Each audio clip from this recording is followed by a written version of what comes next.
Вы что делали?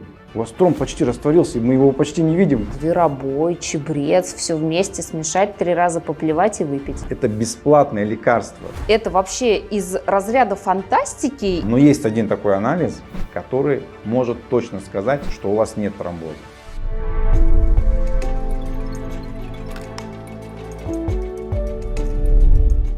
Здравствуйте, дорогие друзья! Вы смотрите программу «На здоровье». Меня зовут Елена Войцеховская, я медицинский журналист. И, как всегда, по понедельникам в этой студии я знакомлю вас с лучшими врачами Москвы. Сегодня будем говорить о тромбах, узнаем, могут ли тяжести, перелеты и хронические запоры спровоцировать серьезную катастрофу в вашем организме. И, конечно же, узнаем, какой доктор поможет вам разобраться в состоянии, которое вас беспокоит. У меня в гостях сегодня флеболог, сосудистый хирург, кандидат медицинских наук Максим Абасов. Доктор, здравствуйте.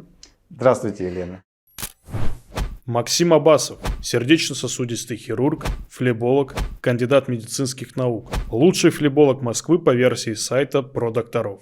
Доктор, тема такая, может быть, неожиданная, но очень интересная. Все мы боимся этого состояния, особенно после коронавирусной инфекции, когда нас стали пугать: ой, там, не дай бог, тромб оторвется или что-то еще. Есть ли какие-то 3 самых ярких признака тромбоза, по которым человек может заподозрить, что что-то вот там не так?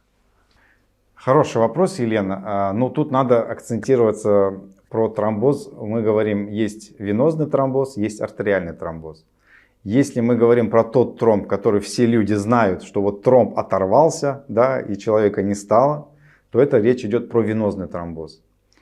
И венозный тромбоз тоже нужно разделить. Есть тромбоз подкожных вен и есть тромбоз глубоких вен. Для чего это важно? Потому что симптомы будут отличаться. Ого. Если мы говорим про тромбоз подкожных вен, да, подкожные — это прямо близко к коже расположены. Это как раз и варикоз возникает в таких венах, потому что они близко. Там будет картина такая. Там будет обязательно покраснение, там будет боль и будет уплотнение по ходу вен. Если вы вот эти симптомы видите, то, скорее всего, у вас тромб в подкожной вене. Чаще всего это мы можем заметить на ногах, на руках, может быть, какие-то другие локации на теле существуют, на которые нужно обратить внимание. Чаще всего это, конечно, ноги, но бывает и на руках тоже после инъекций каких-то, да, тоже воспаление, флебит, тромбофлебит возникает тоже. Вот. Про тромбоз глубоких вен. Опять же, если мы говорим, вот эти 3 фактора мы сейчас запомнили, что так может выглядеть тромб в подкожных венах. Если у нас тромб в глубоких венах, тут немножко будет отличаться картина. Будет, во-первых, выражен отек ноги. Если, к примеру, у вас раньше нога вроде не отекала, и вы заметите, что у вас одна нога вдруг стала больше, чем другая нога, и прямо это резко случилось, это будет говорить о том, что у вас тромбоз глубоких вен.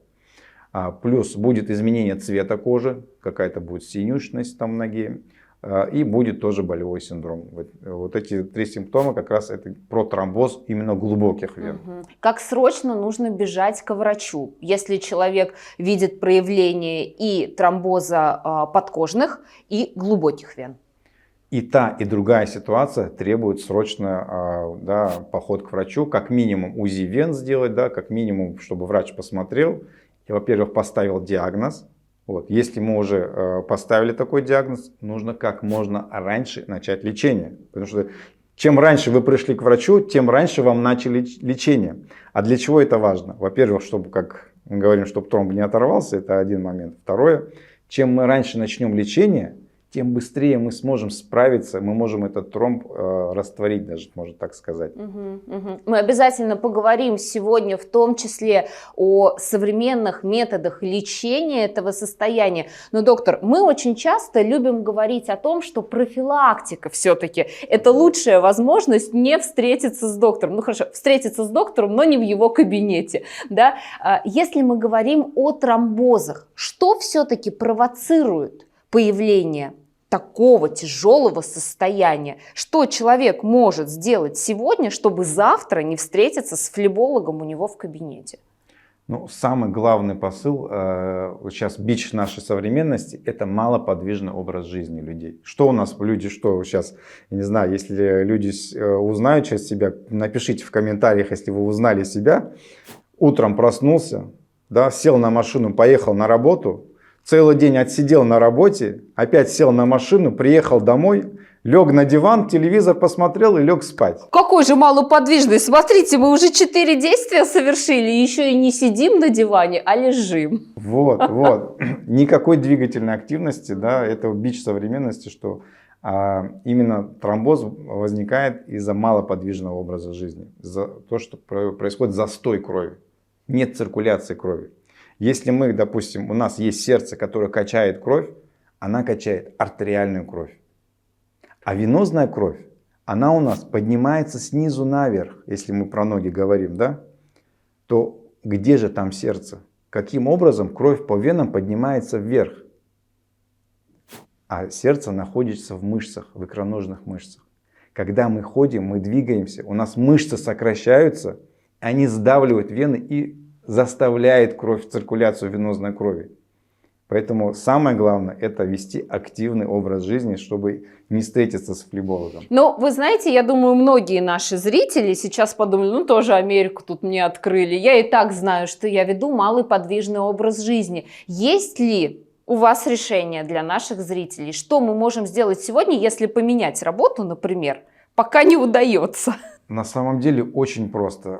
Почему я говорю про ходьбу, про двигательную активность? Да? Это бесплатное лекарство. Бесплатное лекарство, которое вот, люди не хотят использовать его. Очень просто. Если вы, к примеру, вот я говорю, вот про этот образ жизни рассказал человека, да, мало он ходит.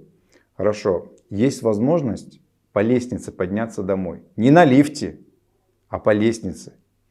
Не использовать этот электросамокат, который сейчас так модно у нас на электросамокате кататься, а пройтись пешком. Выйти на одну остановку раньше и пройтись одну остановку пешком до дома. Вот это будет как раз движение дополнительное, да? Искать возможности. Вот я, допустим, сам ищу всегда такие возможности, потому что у меня сейчас, ну, с одной стороны, может кто-то мне позавидует, у меня работа рядом с домом, мне не надо далеко ходить, но я стараюсь каждую возможность использовать. Сходить там, отвезти ребенка в школу, это же ходьба. Сходить в сад, забрать ребенка, да, туда сходить, двигать. Сходить там на тренировку, отвезти ребенка. Я просто радуюсь тому, что у меня есть возможность походить. Да элементарно, на самом деле, друзья, сейчас многие пользуются сервисами доставки, да, и я думаю, что у нас курьеры будут самыми здоровыми людьми, потому что они бегают туда-сюда, ходят, дойдите вы до магазина, купите эту пачку молока просто своими руками. Да. Хорошо, доктор, помимо малоподвижного образа жизни, что еще может провоцировать развитие тромбоза? Варикозное расширение вен.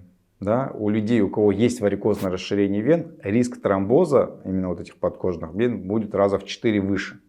Почему? Потому что вот эти извитые вены, там замедляется скорость крови. Кровь медленнее течет. Это как автомобиль. Если мы по прямой трассе можем там на спидометре сколько, 200 км в час втопить, а по серпантину вы сможете вот такую скорость? Вы даже если захотите, вы не сможете по серпантину. Вы будете очень медленно это делать. И то же самое, кровь замедляет, ход крови замедляется. И чем медленнее течет кровь, тем больше вероятность, что у вас там может образоваться тромб. Друзья, на самом деле сегодня тема нашего общения с доктором это тромбозы, но тем не менее мы понимаем, что варикозная болезнь вен это в первую очередь то, что провоцирует такое состояние. Если вам интересна эта тема, пожалуйста, прямо сейчас напишите в комментариях «хочу услышать про варикоз», и тогда мы с доктором обязательно запишем второй выпуск. Хорошо, помимо варикозной болезни и малоподвижного образа жизни, что-то еще провоцирует развитие тромбоза? Да, провоцирует лишний вес, может провоцировать. У женщин очень часто гормональный фон, когда меняется, тоже, к сожалению, повышается риск тромбоза.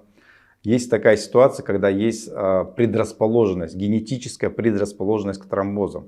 У нас в организме есть свертывающая система и противосвертывающая система. Для чего они нужны? Когда у нас, допустим, брешь в сосудах, кровотечение, у нас начинает работать свертывающая система. Она образует тромб, чтобы закрыть эту брешь. И есть противосвертывающая система. Когда у нас уже все, сосуд уже закрылся, все хорошо, тромб этот нужно убрать. И эта система срабатывает, начинает все. И вот такая, они вместе, как бы вместе работают в паре и очень как бы сотрудничают друг с другом. Но есть такие ситуации у людей, когда вот эти две системы друг с другом не коннектятся. И тромбы образуются там, где не нужно тромбов. Да, и вот эта система потом не может с ними связаться. Поэтому это так называемая генетическая тромбофилия. Тромбофилия, любовь к тромбам, так называемая. А много таких людей вообще? В популяции в мире где-то до 5%, не более 5% людей имеют вот такую генетическую предрасположенность к тромбозу. Ну хорошо, предположим, вот нас смотрят зрители и понимают сейчас, что они ведут малоподвижный образ жизни, что, возможно, у них есть варикозное расширение вен, лишний вес, да? Что им, например, нужно сделать сегодня, какой анализ сдать, какое исследование пройти, чтобы удостовериться, что в их организме нет вот этих опасных новообразований, которые в любой момент и до свидания. Если мы говорим про венозную систему, если обследование это УЗИ. Элементарное УЗИ вен нижних конечностей, да, оно покажет, потому что чаще всего тромбы образуются именно в ногах. Чаще всего там, и поэтому, если мы сделаем УЗИ вен нижних конечностей, мы посмотрим и подкожные вены, и глубокие вены. Мы полностью можем там сказать, есть там тромбоз, есть ли там варикозное расширение вен. Если там врач вам говорит, что да, есть варикозное расширение вен, значит, что надо делать? Надо избавляться от этого варикозного расширения вен. Если у вас есть лишний вес, то что надо делать? Надо избавляться. От лишнего веса, малоподвижный конечно. образ, значит, надо двигаться. Вот. Что касаемо анализов, ну таких нету анализы, да, мы можем там коагулограмму свертывающую систему посмотреть, но по ней сложно сказать, что там, да, чаще всего там все бывает норма. Но есть один такой анализ, который может точно сказать с процентов где-то 97-98% точностью, что у вас нет тромбоза. Этот анализ называется D-димер.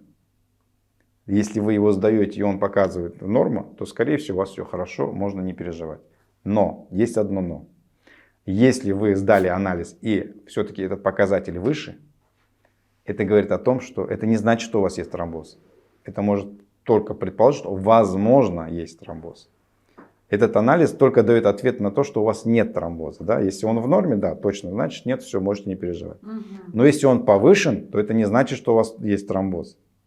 D-димер – это тот анализ, который мы тоже узнали после коронавирусной инфекции. Да. Он стал довольно популярный. Это анализ крови, правильно я понимаю, кровь. Доктор? Хорошо, но если мы говорим с вами о профилактическом таком осмотре ультразвуковом, есть ли особенности и нюансы? Потому что я знаю, некоторые флебологи смотрят ноги стоя, некоторые лежа, некоторые, значит, пытаются поднять ноги пациента. Как правильно, как врач может увидеть тромб на исследовании? По-хорошему, лучше, конечно, делать и лежа, и стоя. Потому что есть ситуации, когда тромбоз даже лучше его видно лежа. Есть ситуации такие, когда лежа может даже лучше видно. А есть ситуации, когда тот же, допустим, варикозное расширение вен, лучше, конечно же, обязательно стоя смотреть, потому что когда мы ложимся, вены спадают, и вены как бы не очень их и видно. И даже часто даже бывают такие случаи, ко мне приходят, что они приходят со своим заключением, и там по УЗИ написано, что все хорошо. Я когда узнаю, а как вам делали УЗИ, лежа. Я говорю, ну лежа, да, возможно, все хорошо, а давайте мы встанем. И человек встает, и там уже совсем другая картина. А что такое вообще тромб? Можем ли мы нашим зрителям объяснить? Вот тромб, он же появляется, получается, из нашего организма каким-то образом извне. То есть, что это за субстанция и почему она так опасна?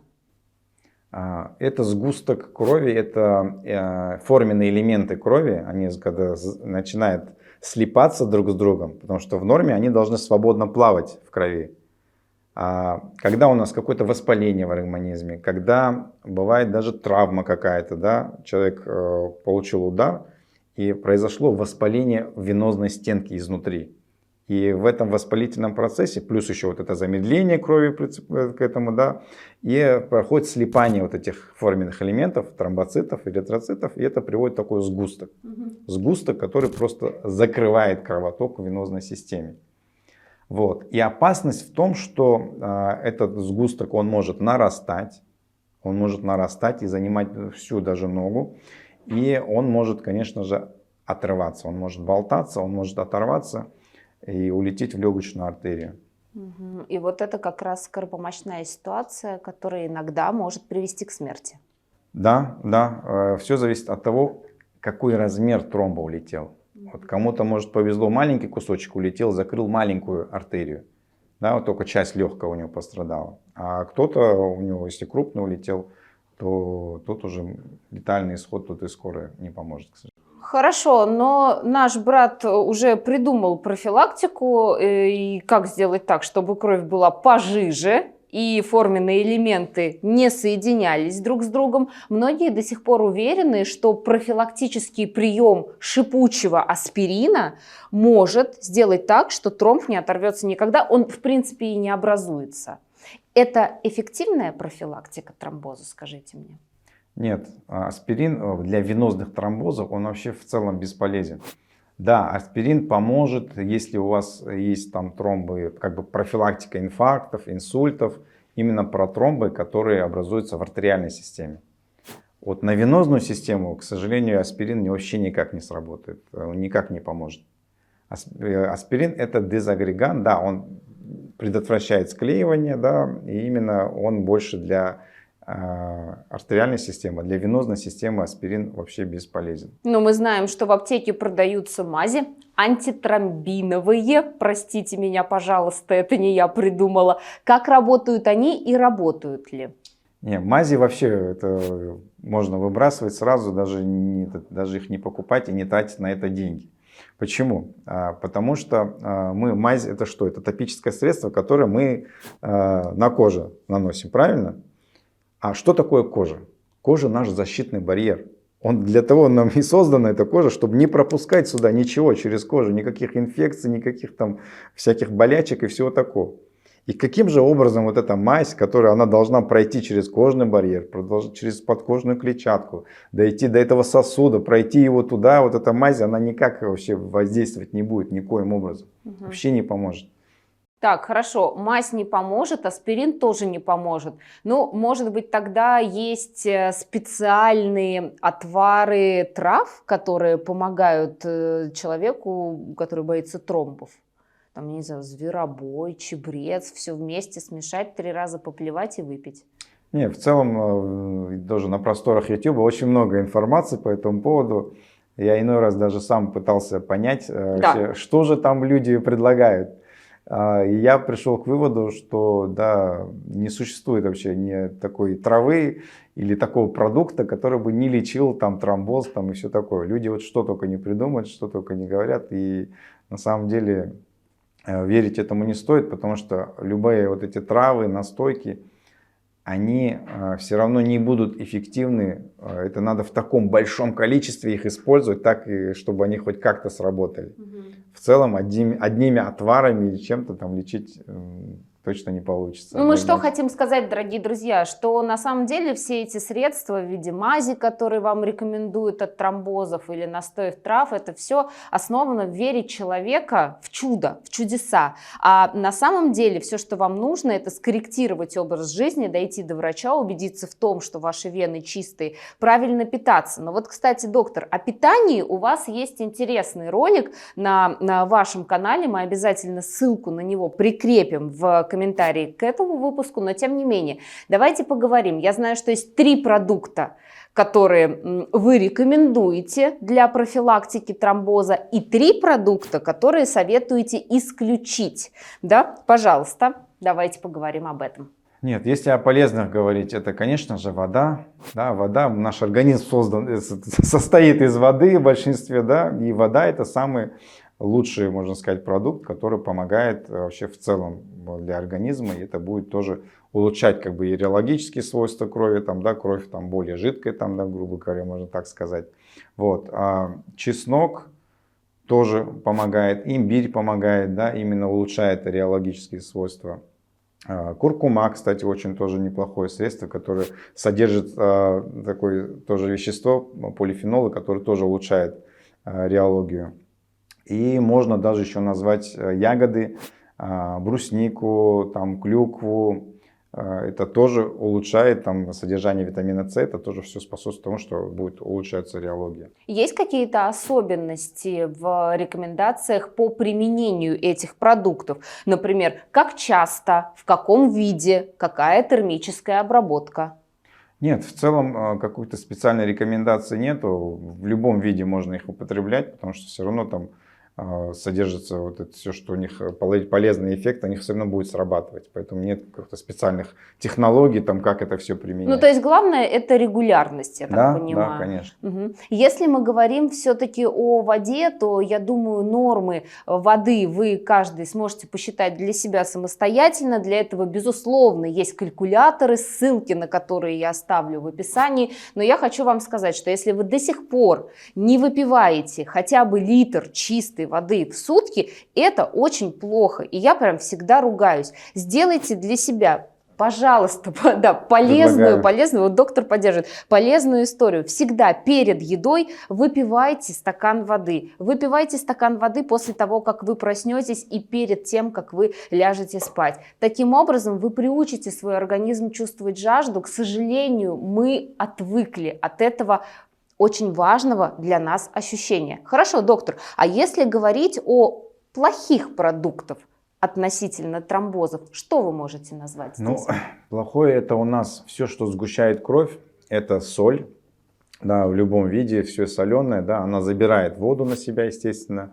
Алкоголь тоже в любом виде, он тоже сгущает кровь, тоже не рекомендуется, естественно, вот, применять. Вот, ну, все там копчености, которые там, да, мучное тоже лучше исключить, потому что это лишний вес, это тоже ничего хорошего.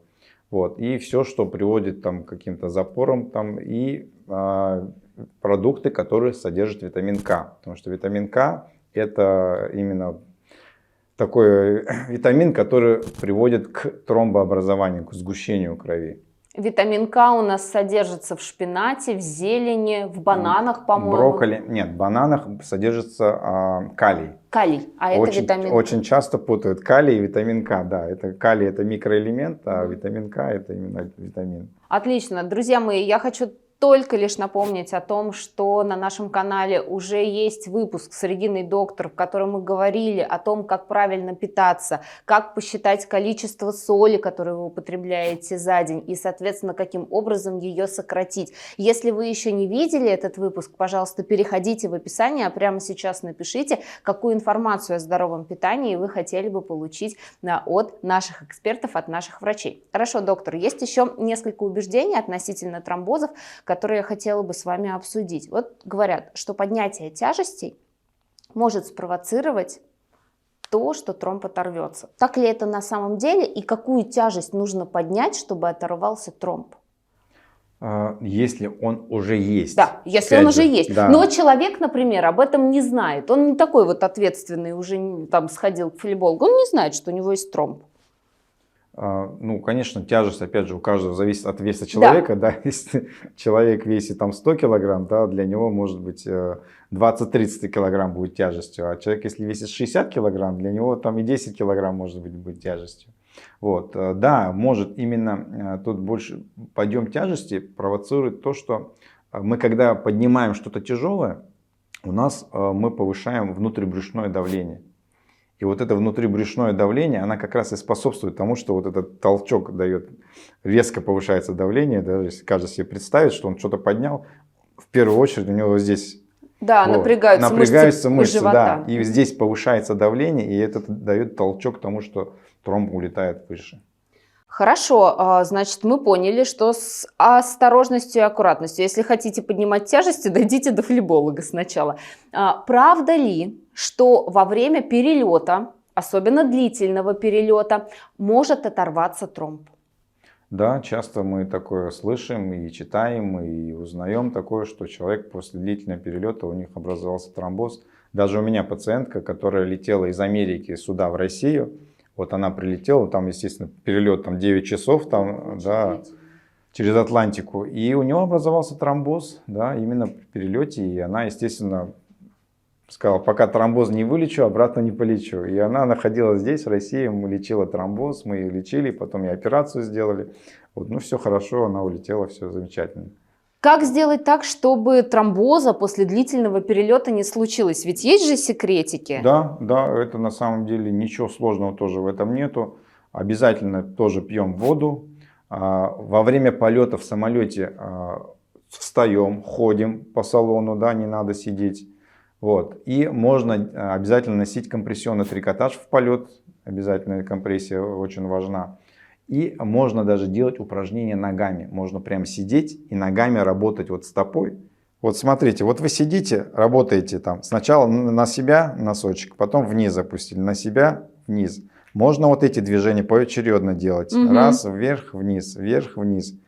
Можно круговые движения, раз, вот такие движения. Главное, чтобы у вас вот эти движения, они имитируют ходьбу. У вас мышцы работают, у вас качается кровь. Вы вроде сидите, но работая вот эти, делая вот эти движения, у вас идет циркуляция венозной крови. И риск тромбоза, естественно. Супер, супер. Спасибо большое. На самом деле это классное упражнение не только для тех, кто летает на самолетах, но и, друзья мои, для тех, кто сидит за рулем автомобиля, например. Только, пожалуйста, во время остановки своего транспорта. Да? Хорошо, доктор, по поводу компрессионного трикотажа. Тоже очень важный момент. Вот мы вроде как знаем, что компрессия это всегда хорошо, но кто-то говорит, что компрессию нужно использовать сразу же, как вы проснулись и еще ноги не коснулись земли, то есть надевать компрессионный чулок необходимо лежа в кровати, да? А тут, если мы говорим о перелете, предположим, я улетаю в 8 вечера, мне когда этот чулок вообще надеть и как мне это сделать, простите, потому что я видела, как моя мама его надевала, плакала,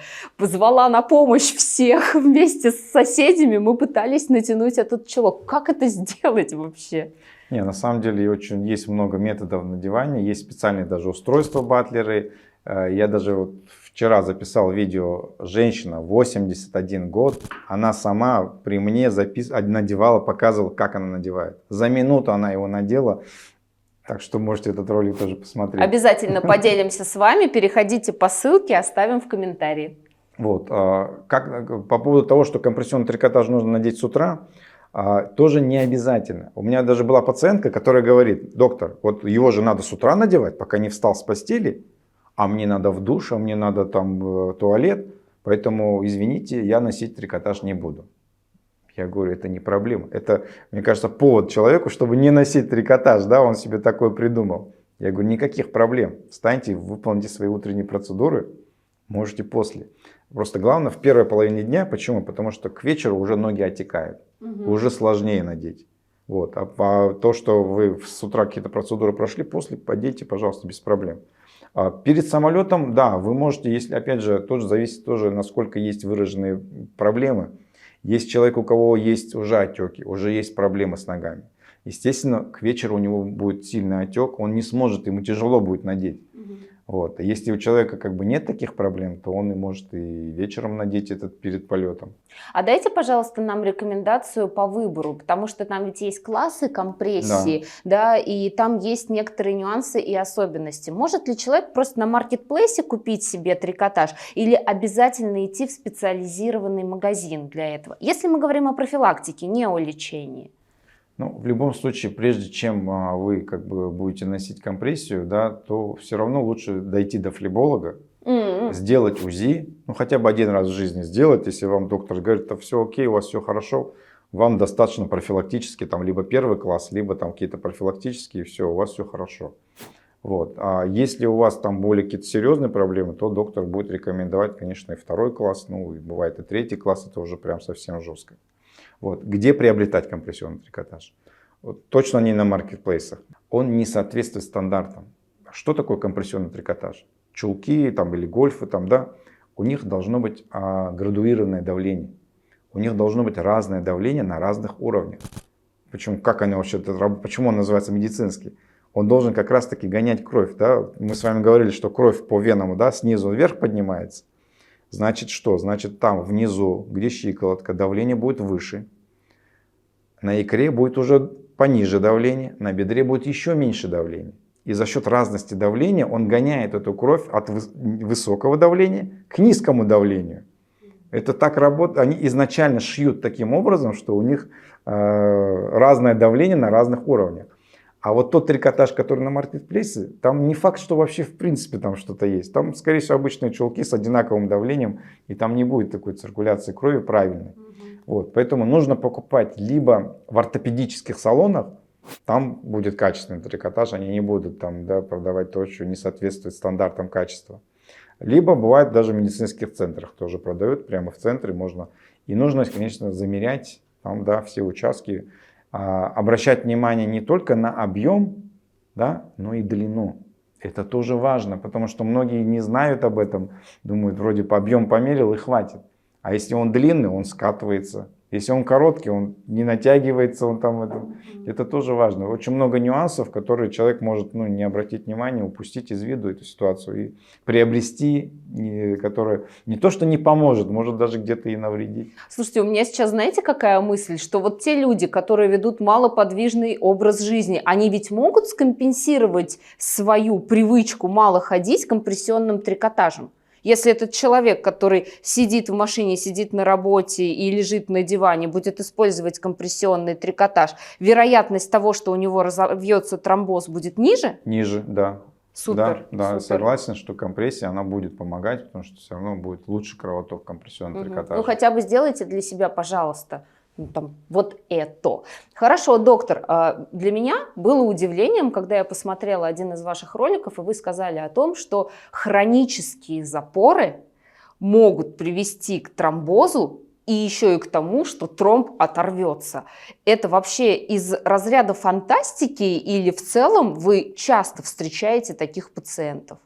Нет, в целом запоры не скажу, что прям часто такое мы встречаем. Нет, запоры не в большей степени. Именно запоры, опять же, это то же самое, то, что говорим про отрыв тромбоза. То, что мы говорили, что поднял тяжести. А что такое запор? Человек начинает тужиться. Тужится, и это приводит к тому, что отрывается тромб. Именно за то, что человек... были тоже, опять же, из практики случаи, когда еще в больнице работал, человек пошел в туалет, все, и у него тромб улетел, то, что он потужился, у него там уже был тромб, и именно за то, что он тужился, тромб улетел. Поэтому с запорами, конечно, надо тоже бороться.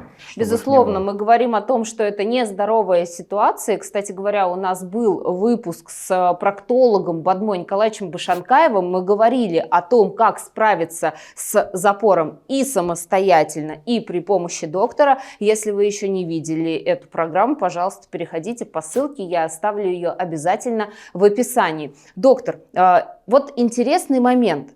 Вы говорите, у меня был пациент, который пошел в туалет и тромб оторвался. А что чувствует человек, когда отрывается тромб? Это вообще возможно каким-то образом описать человеческими словами? Что происходит с организмом? Тоже все по-разному. Если мы классически, там, то, что нам давали в университете, да, в книге, там что написано? Там может быть одышка, падение давления, там кровохарканье. Я таких картин вообще очень редко вижу у людей, чтобы именно на фоне отрыва тромба. Опять же, у меня много просто практики, да, очень хочу привести пример женщины, которая целый год ходила к терапевту, она ходила каждый раз и говорила, вот я себя плохо чувствую, вот у меня что-то слабость, я что-то, врач смотрит, давление мерит, все хорошо, кардиограмму снимает, все хорошо, вроде нет у вас ничего, что вы. И вот она вот так ходила, пока она чуть ли не в обморок не свалилась, скорая увезла, и выяснилось, что у нее тромб в ноге, и весь этот год потихоньку у нее отрывался этот тромб по чуть-чуть, маленькие кусочки тромбов, и каждый раз, когда она себя плохо чувствовала, да, когда у нее было такое состояние, у нее отрывался тромб. И получается, что очень много тромбов улетело ей в легкие. Слава богу, ее все там выяснили, пролечили, там все хорошо, у нее тоже про это рассказывал. Вот. А так, основное, это, конечно, это резкое будет падение давления, да, какая-то одышка, да, которая вдруг ни с того одышка появилась, может говорить о том, что возможно, что там какая-то проблема есть. Отлично. Хорошо. И сейчас самое важное, самое ценное для меня, я хочу поговорить с вами о современных методах лечения. Если вы видите пациента на приеме, у которого есть тромб, что вы ему предлагаете в первую, во вторую, в третью очередь? В первую очередь это, конечно, антикоагулянты, препараты, которые, да, если раньше это было уколы в живот, да, сейчас есть в таблетированной форме, это можно назначать эти лекарства. Это препараты, которые непосредственно, они сами не растворяют тромб, но они создают условия для того, чтобы растворился этот тромб, да, и улучшают, как бы, да, более жиже делают кровь, чтобы кровь быстрее, как бы, это все размывало вот эти тромбы, которые у них есть. Вот. Обязательно компрессионный трикотаж. Это вместе с антикоагулянтами, да? Обязательно, да. Обязательно компрессионный трикотаж назначается. Вот. И обязательно хождение, ходьба, движение. Это вот самый фактор. Это просто такое, можно сказать, вроде тоже, опять же, ничего особенного. Но именно благодаря вот этой двигательной активности, вот что самое интересное, да, я вот всем пациентам говорю, что именно ходьба растворяет тромб.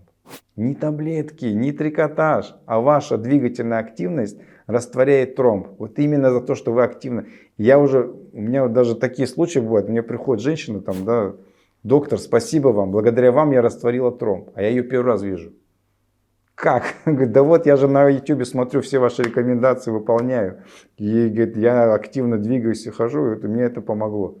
На той неделе записывал, тоже вот интересно, хочу обязательно рассказать про это. В Болгарии живет девушка, ей 34 года. Она родила ребенка, и буквально там еще месяц не прошел, у нее тромб. Естественно, там врачи ей говорят, все, у вас тромб, лежи, не вставай, встанешь, умрешь. Представляете, да, у женщины с ребенком на руках, ей говорят, встанешь, умрешь. И она сказала, да, я все-таки буду изучать этот вопрос. Она начала изучать, опять же нашла мой канал, начала изучать, что я наоборот говорю, надо ходить, не надо лежать. Вот о чем мы в начале эфира говорили, что циркуляция крови идет, когда мы ходим, когда мы двигаемся. Когда мы лежим, у нас наоборот тромбы новые образуются. Еще больше нарастает тромбоз. Она начала ходить, начала двигаться, говорит, там, с ребенком по квартире, на улице, там постоянно. Через боль, да, потому что был сильный отек, выраженный отек. Вот. И через 2 недели она идет опять к врачам, говорит, сделайте мне УЗИ. Врачи ей говорят, да рано, 2 недели тромб не рассасывает. Ну, действительно так оно и есть, так быстро тромбы не рассасываются, это долгий процесс лечения. Вам не надо УЗИ, так быстро мы не... Вы что, о чем вы? Ну, она настояла, ей делают УЗИ, и врачи из Болгарии говорят, что вы делали? Вы что делали? У вас тромб почти растворился, мы его почти не видим. Куда он делся? Они просто были в шоке от того, что тромб растворился за 2 недели. Это вообще такое очень сложно представить, что может. А я на своей практике очень много людей вижу, когда люди активно работают, ногами двигаются, не сидят постоянно в движении, да, у них действительно этот тромб растворяется. Потому что на самом деле раньше у нас, коллег у моих, да, не был изучен этот процесс, да, и считалось, что действительно, не дай бог, тромб оторвется. Лежи, не вставай. Вот, и сейчас, к сожалению, у нас где-то в глубинках или где-то еще врачи по такой методике лечат варикоз. С Казахстана мне звонили, тоже говорят, ой, нам сказали лежать, не вставать, что нам делать? Потому что не было изучено. А сейчас мы уже понимаем, что не надо лежать, наоборот. Есть только один вариант, когда, может быть, не сильно активничать не стоит. Когда по УЗИ вам доктор говорит, что ваш тромб болтается. Флотация тромба. Вот в этой ситуации, может быть, пока сильно активничать не надо. Но обычная ходьба, она в целом-то ничего. Она в любых случаях можно ходить. Это улучшается циркуляция. И когда мы ходим, у нас как раз вот эта противосвертывающая система начинает работать. Она сама образует вот эти вещества, да, которые будут растворять вот этот тромб, который есть. Удивительно, бесплатно и без побочки, да? Пожалуйста, все, что вы можете сделать для себя сегодня, начать ходить. Хорошо, доктор, но ведь не всегда только при помощи антикоагулянтов, компрессионного трикотажа и ходьбы можно избавиться от тромбоза. В каких случаях вы предлагаете операционное вмешательство и что это за операция? Ну, опять же, нужно понимать, о чем идет речь, где тромб, да, как мы в начале эфира сказали. Есть тромб в подкожной вене, есть тромб в глубокой вене. Если тромб в подкожной вене, то это можно оперировать, да. Ну, сначала мы проводим лечение, убираем воспаление, и потом мы можем, как мы варикоз оперируем, удаляем эти вены, можно эти вены удалить вместе с тромбом, и вообще это никаких проблем нет для нас. Если тромбоз глубокой вены, Тут сложнее. Тут сейчас практически операции уже не делается. Все лечится консервативно вот этими антикоагулянтами и вот таким активным образом жизни. Потому что на глубокие вены сейчас операции не делаются. Единственное, еще где-то осталось такое, что когда есть опасность отрыва тромба, ставятся специальные фильтры, КВ-фильтр, да, чтобы задержать, если вдруг он оторвется, чтобы его задержать. Вот такой вид операции. А вот каких-то операций... Есть методики, конечно, в больницах, в больших больницах, когда специальными растворами лечат вот этот тромб глубоких вен. Но это, во-первых, это нельзя в каких-то маленьких стационарах, это в амбулаторных условиях, там, да, в поликлиниках это не сделаешь. Потому что это такие сильные лекарства, что они могут вызвать кровотечение. Человек, казалось бы, может умереть от кровотечения, у кого начали лечить тромбоз. Поэтому это вот именно узкие специальные стационары, которые именно этим занимаются, они могут это делать. Если мы говорим не о том волшебном случае из Болгарии, когда за 2 недели у девушки рассосался тромб, а в целом говорим об общей статистике излечения, то, как правило, спустя какое время после правильно назначенной терапии и соблюдения всех рекомендаций доктора у человека может случиться то самое чудо растворения тромба? Ну, по статистике тоже нет такой, да, каждый человек индивидуален, как он, организм, как его отреагирует, мы не знаем. Но в среднем это где-то полгода может длиться, наличие тромба в организме может длиться полгода. И бывает такое, что даже прошло и полгода, и год, а самого тромба нету, но внутри уже структура вены уже не такая, это не такой чистый сосуд, который был до тромба. Тромба наследил, он оставил там после себя там воспаление, тяжи, там перегородки какие-то образуются. Это уже не совсем та вена, которая была до тромбоза. Что мы можем сделать прямо сейчас для своего здоровья? Во-первых, как минимум дойти и сделать хотя бы раз в жизни УЗИ вен, верхних подкожных вен и нижних глубоких, правильно? Ну, это в целом это одно. УЗИ вен нижних конечностей, туда уже включаются и глубокие, и подкожные вены. Мы можем с вами прямо сегодня начать ходить. Вместо лифта использовать лестницу, вместо доставщика свои собственные ноги, вместо автобуса тоже, собственно говоря, свои собственные ноги. Друзья, это действительно бесплатный и совершенно доступный для нас с вами метод лечения и профилактики такого тяжелого состояния, как тромбоз. Максим Абасов был сегодня в студии нашей программы. Доктор, я благодарю вас за такие понятные и очень нужные рекомендации для наших зрителей. Спасибо, что пригласили. Будьте здоровы. Большое спасибо, и вы оставайтесь с нами. Ну и естественно, будьте здоровы. А если прямо сейчас у вас остались такие вопросы относительно тромбоза глубоких вен или вообще в принципе тромбоза, задавайте их в комментариях и дожидайтесь нашего ответа. Увидимся, друзья. Пока.